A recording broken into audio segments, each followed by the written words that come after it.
Hi, I'm Barbara Calvi, licensed marriage and family therapist, and I want to welcome you to the Couples Corner.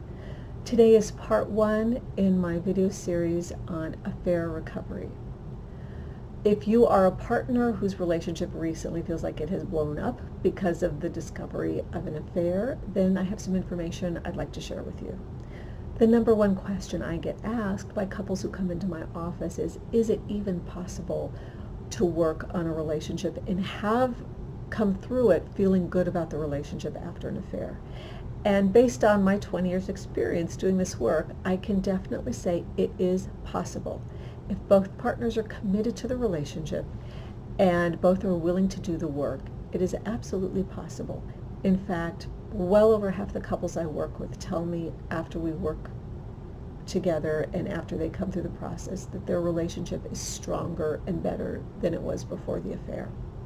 So I think that's really important information to have if you're considering working on the relationship. The other thing I think is important for you to know is that there are 3 stages to affair recovery. There's the first stage, which is all about dealing with the crisis, all about dealing with the intense feelings for the betrayed partner. You probably, everything from rage and hatred to longing and really missing and wanting to be with your partner and everything in between.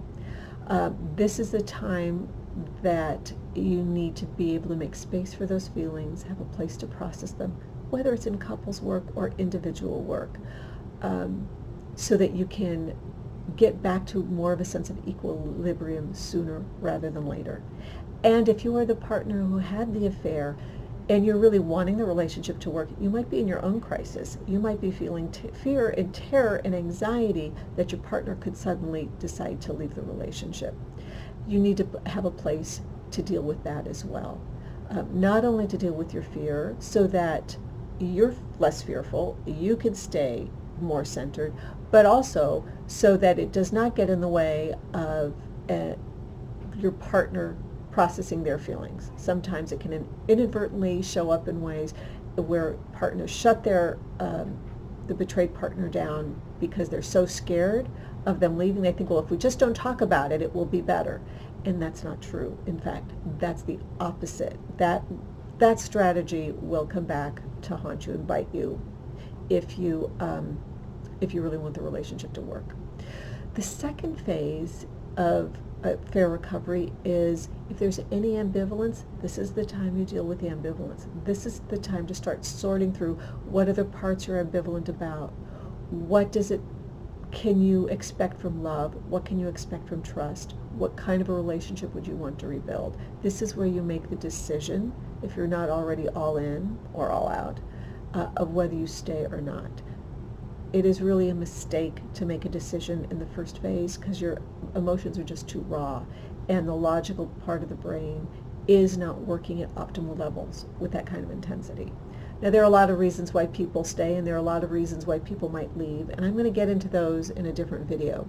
But for now, no, the crisis phase is not the phase to make that decision.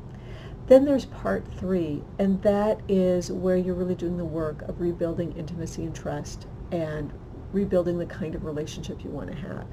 It means for the partner who had the affair, it means looking at what made you vulnerable to choose to cope with whatever you felt was going on wrong in your life, whether it was outside the relationship or inside the relationship. Why did you choose that way?